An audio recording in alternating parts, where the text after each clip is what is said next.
Good morning dear students. ఈరోజు మనం GST goods and service tax గురించి డిస్కస్ చేసుకోబోతున్నాం. గూడ్స్ అండ్ సర్వీస్ ట్యాక్స్ ఇది మ్యాక్సిమం జనరల్ స్టూడెంట్స్కి ఉంటుంది కాబట్టి నేను దీన్ని ఎక్కువగా తెలుగులో వివరించడానికి ప్రయత్నిస్తాను. వస్తు సేవల పన్ను. అసలు వస్తు సేవల పన్ను అనేది తెలుసుకోవాలంటే ముందుగా మనం తెలుసుకోవాల్సింది ఏంటంటే what is the tax. Tax అంటే ఏంటి అంటే అసలు మనకి ట్యాక్స్ అంటే ఏంటో తెలిస్తే అప్పుడు వస్తు సేవల పన్నును తెలుసుకోవడం చాలా ఈజీగా ఉంటుంది. Tax is compulsory payment to be made by every resident of India. అంటే ప్రతి రెసిడెంట్ అంటే ఎవరైతే పన్ను చెల్లింపు బాధ్యతను కలిగి ఉండేటువంటి వ్యక్తులు ఉంటారో వాళ్ళందరూ కూడా ఖచ్చితంగా పేమెంట్ చేయాలి. భారతదేశంలో ఉండేటువంటి పన్ను చెల్లించవలసినటువంటి రెసిడెంట్స్ అందరూ కూడా ఖచ్చితంగా భారత ప్రభుత్వానికి పన్నుని చెల్లించాలి. దాన్నే మనం ఏమంటామంటే ట్యాక్స్ అంటాం. ఎందుకు ట్యాక్స్ని చెల్లించాలి, చెల్లించడం వల్ల ప్రయోజనం ఏంటి అంటే భారతదేశంలో చాలా రకమైనటువంటి వ్యక్తులు ఉంటారు. అంటే ధనిక, పేద వర్గం, అలాగే మధ్యతరగతి వర్గం, ఇలా చాలా వర్గాలకు సంబంధించినటువంటి వ్యక్తుల్ని మనం సమాజంలో చూస్తూ ఉంటాం. ఈ విధంగా ఈ ట్యాక్స్ని చెల్లించకపోతే ఎక్కువగా ఎవరైతే సంపాదన ఆర్జించేటువంటి వాళ్ళు ఉంటారో వాళ్ళు ఈ ట్యాక్స్ చెల్లించడం ద్వారా వాళ్ళ ఆదాయంలో కొంత మొత్తాన్ని ప్రభుత్వానికి చెల్లిస్తారు. దాని ద్వారా వాళ్ళ యొక్క సంపదలో కొంత మొత్తాన్ని తగ్గించి దాన్ని ఎక్కడైతే ఈ డబ్బుని వినియోగించవలసినటువంటి అవసరం ఉంటుందో, ఆవశ్యకత ఉంటుందో అలాంటి ప్లేసెస్లో మనం దీన్ని వినియోగించడం జరుగుతుంది. అంటే ఫర్ ఎగ్జాంపుల్ ఇప్పుడు ధనికులు మరీ ధనికులుగా మారిపోతూ ఉండి పేదవారు మరీ పేదవారిగా ఉండిపోతే ఈ పేదవారికి ధనికులకి మధ్య వ్యత్యాసాలు అనేవి బాగా పెరిగిపోతాయి. ఇది దేశ అభివృద్ధికి అంత మంచిది కాదు. దేశం అభివృద్ధి చెందాలి అంటే అందరూ కూడా ఒకే వర్గానికి చెందేటువంటి విధంగా అంటే ధనిక, పేద అనేటువంటి వర్గాలు లేకపోతే ఆ దేశం చాలా తొందరగా అభివృద్ధి చెందుతుంది. అలాగే దేశంలో ఉండేటువంటి ప్రతి ఒక్కరికి కూడా కనీస నిత్యావసర వస్తువులు, కనీస అవసరాలు తీరగలుగుతాయి. సో ఆ విధంగా జరగాలి అంటే ఎవరైతే పేదరికంలో ఉండేటువంటి వారు ఉంటారో వాళ్ళకి అవసరమయ్యేటువంటి సదుపాయాలని ప్రభుత్వం కల్పించాలి. మీరు ప్రభుత్వం వారికి అవసరమయ్యేటువంటి సదుపాయాలు కల్పించాలంటే ప్రభుత్వానికి రాబడి అవసరం. సో ఎవరైతే ధనికులు కానీ లేకపోతే ఈ ప్రొడక్షన్ ఉత్పత్తి ద్వారా, వస్తువుల ఉత్పత్తి ద్వారా కానీ, సేవల ఉత్పత్తి ద్వారా కానీ ఏదైతే ఆదాయం అనేది ఉత్పత్తి అవుతుందో ఆ ఆదాయం దేశంలోని ప్రజలందరికీ పంచబడాలి అనే ఉద్దేశంతో ఈ ట్యాక్స్ని ప్రవేశపెట్టడం జరిగింది. సో ఎప్పుడైతే ఈ బిజినెస్ చేసేటువంటి వాళ్ళు కానీ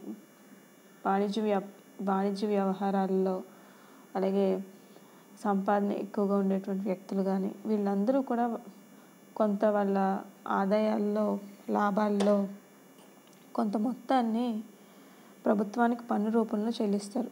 సో ఇలా చెల్లించినటువంటి పన్నుని ప్రభుత్వం ఏం చేస్తుంది అంటే ప్రజా ఉపయోగ కార్యక్రమాలు అంటే రోడ్లు వేయడం, అలాగే ఇప్పుడు ₹2 కిలో బియ్యం, అలాగే వైట్ రేషన్ కార్డు ద్వారా నిత్యావసర వస్తువులను పంపిణీ చేయడం, ఆరోగ్యశ్రీ, ఇలాంటి కార్యక్రమాలన్నింటికీ కూడా ఏం కావాలి? డబ్బు కావాలి.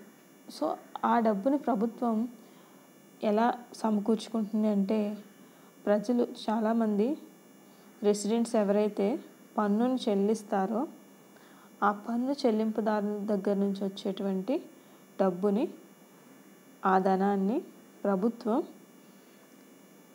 ఈ ప్రజా ఉపయోగ కార్యక్రమాలకి వినియోగిస్తుంది.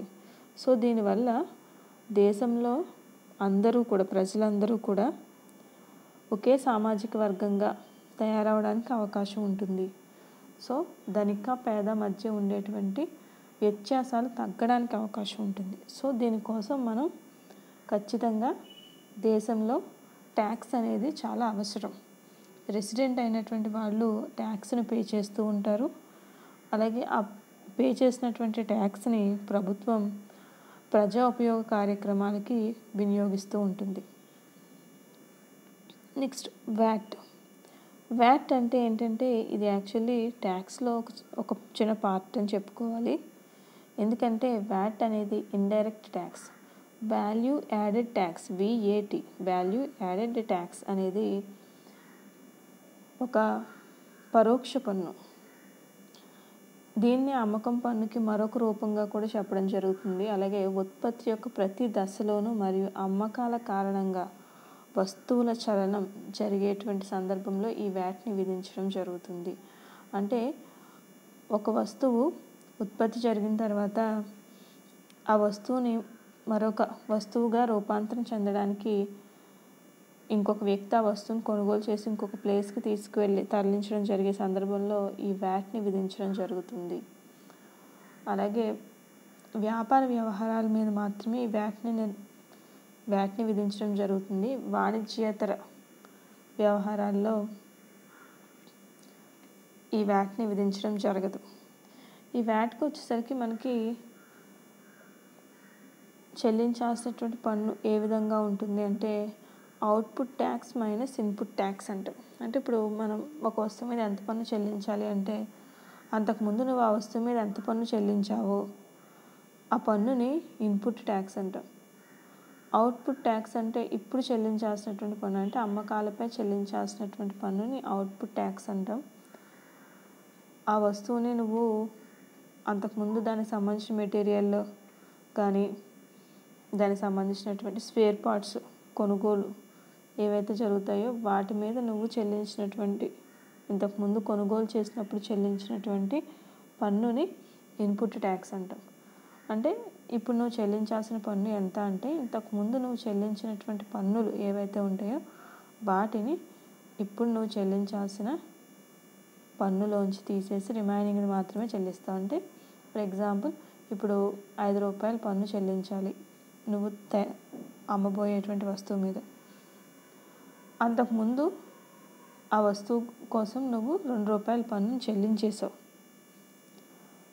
అంటే అవుట్పుట్ ట్యాక్స్ అంటే అమ్మకాల మీద మనం చెల్లించాల్సినటువంటి పన్ను, అంటే ₹5 నువ్వు అమ్మకాల మీద చెల్లించాల్సినటువంటి పన్ను మైనస్ ఇన్పుట్ ట్యాక్స్ అంటే ఇంతకుముందు నువ్వు చెల్లించింది ఎంత ₹2 తీసేస్తే ఇప్పుడు నువ్వు చెల్లించాల్సింది ఎంత ₹3. సో ఈ విధంగా మనం చెల్లించాల్సినటువంటి పన్నుని ఫైండ్ అవుట్ చేయడం జరుగుతుంది. ఇక్కడ మనం వ్యాట్లో ఎక్కువగా అమ్మకం పన్నుకి మరొక రూపంగా వ్యాట్ని మనం వినియోగించడం జరుగుతుంది. ఈ పన్ను యొక్క భారాన్ని తగ్గించే ఉద్దేశంతో వ్యాట్ని తీసుకురావడం జరిగింది.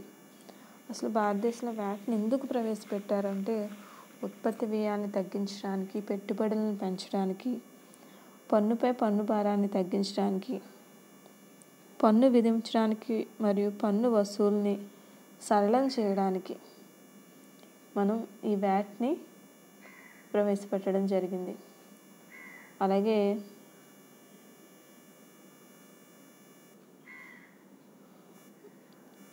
మనకి GST అంటే ఏంటి? GST goods and service tax. ఈ గూడ్స్ అండ్ సర్వీస్ ట్యాక్స్ మనకి జూలై 1, 2017 నుంచి అమల్లోకి వచ్చింది. కానీ నిజానికి ఈ GST దీని యొక్క ప్రారంభం అనేది 1970వ సంవత్సరం నుంచి అంటే దీని యొక్క ప్రాసెస్ 1970వ సంవత్సరం నుంచి మొదలవడం జరిగింది. అప్పట్లో మొట్టమొదటిసారిగా 1970లో LK జా అధ్యక్షతన ఏర్పడినటువంటి పరోక్ష పన్నుల ఎంక్వైరీ కమిటీ దీన్ని వ్యాట్ తయారీ స్థాయిలో వ్యాట్ని ప్రవేశపెట్టారు. దీన్నే మెన్వాట్ అంటాం. తర్వాత 1986 సంవత్సరంలో మోడ్ వ్యాట్ కింద దీన్ని ప్రవేశపెట్టడం జరిగింది. 1999 సంవత్సరంలో యశ్వంత్ సిన్హా కమిటీ ఇంకా చాలా రకాలైనటువంటి సంస్కరణలు చేసి దీనికి ఈ వ్యాట్ని జిఎస్టీ రూపంలోకి తీసుకురావడానికి 15వ లోక్సభ అప్పుడు ప్రయత్నం చేశారు, కానీ అప్పుడు అది రద్దు కావడం వల్ల తర్వాత 115వ రాజ్యాంగ సవరణ బిల్లు కింద దీన్ని మళ్ళీ ప్రవేశపెట్టడం జరిగింది. డిసెంబర్ 17, 2014లో ఈ జిఎస్టీ బిల్లు పార్లమెంట్లో ఆమోదం పొంది లోక్సభలో దీన్ని డిసెంబర్ 19, 2014లో ప్రవేశపెట్టడం జరిగింది. మొత్తం మీద ఇది 2015లో సెలెక్ట్ కమిటీ నివేదికకి వెళ్ళడం జరిగింది.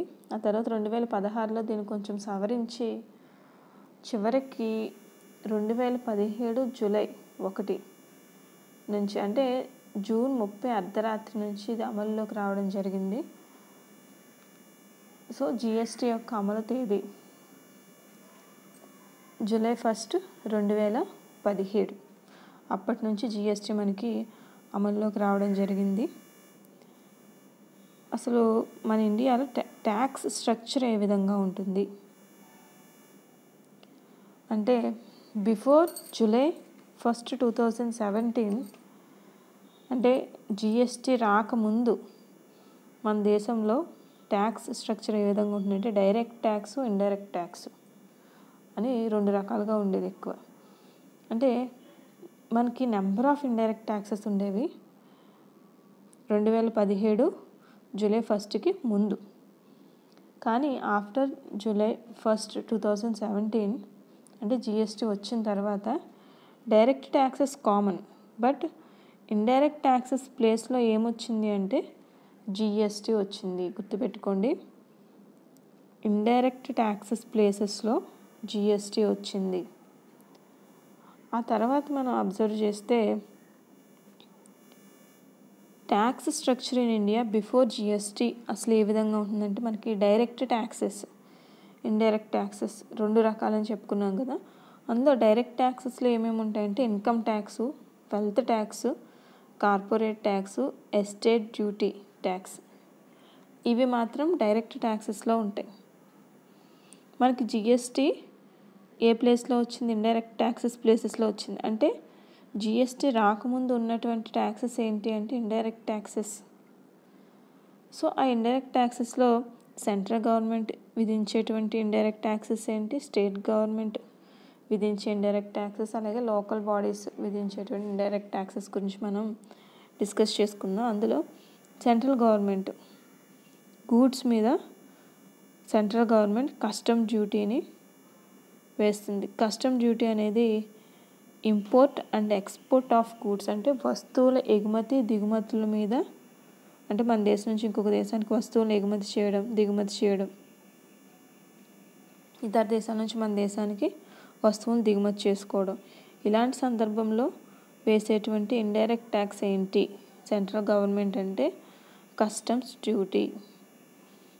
దీన్ని మనం కస్టమ్ డ్యూటీ అంటాం.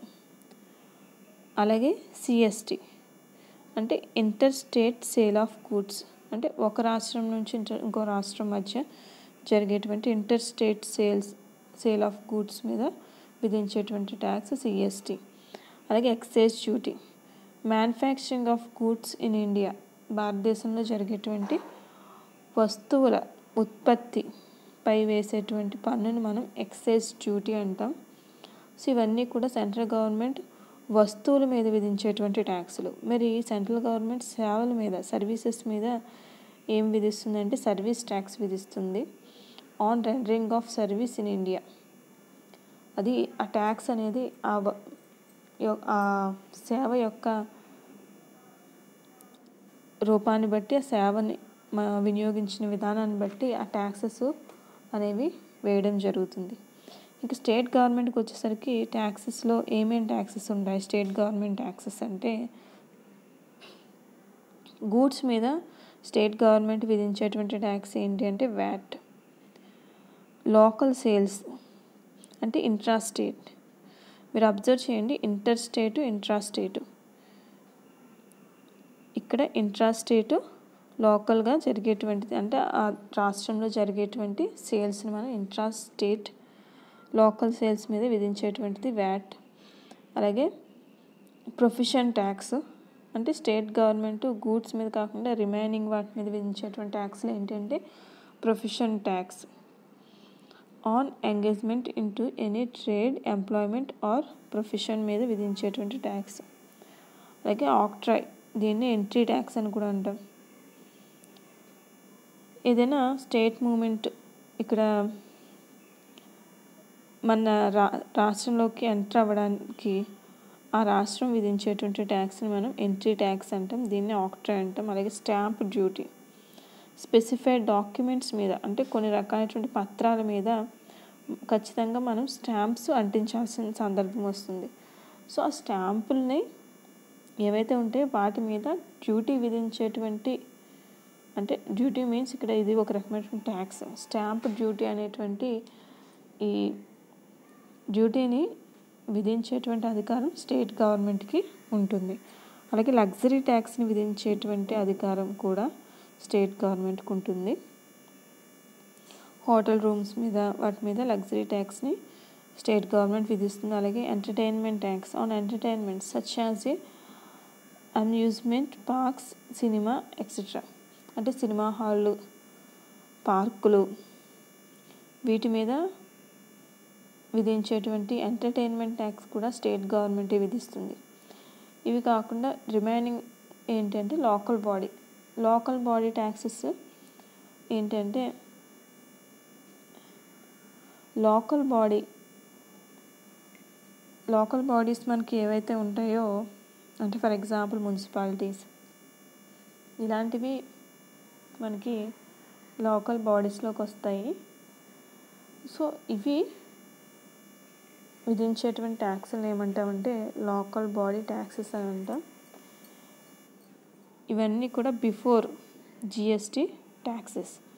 మరి ఆఫ్టర్ జిఎస్టీ ఏంటి ట్యాక్సెస్ ఎలా ఉన్నాయి అంటే, ఆఫ్టర్ జిఎస్టీ దీన్నే మనం post GST, constitution of India and taxes post GST.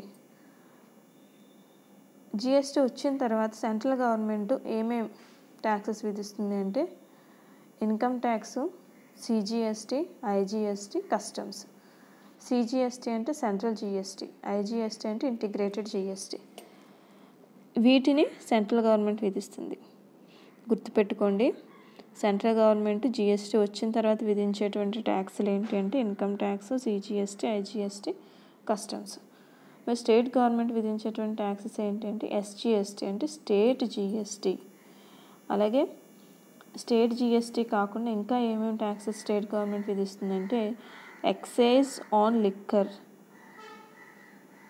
GST వచ్చిన తర్వాత కూడా liquor and petroleum, tax on agriculture income అంతా కూడా స్టేట్ గవర్నమెంట్ అండర్లోనే ఉంది. సో రాష్ట్ర ప్రభుత్వాలు ఈ ఎస్జిఎస్టీతో పాటు ఆల్కహాలిక్ పదార్థాల మీద, అలాగే పెట్రోలియం పదార్థాల మీద ట్యాక్స్ పన్నుని విధించేటువంటి అధికారం స్టేట్ గవర్నమెంట్కి ఉంది. అలాగే యూనియన్ టెరిటరీ అంటే కేంద్ర పాలిత ప్రాంతాలు అంటాం. ఈ కేంద్ర పాలిత ప్రాంతాలు ఎలాంటి జిఎస్టీని వేయొచ్చు అంటే యూటీ జిఎస్టీని వేయొచ్చు. దీన్ని యూనియన్ టెరిటరీ జిఎస్టీ అని అంటాం. సో వీటన్నిటి గురించి నెక్స్ట్ క్లాస్లో మీకు ఇంకా సవివరంగా తెలియజేస్తాను.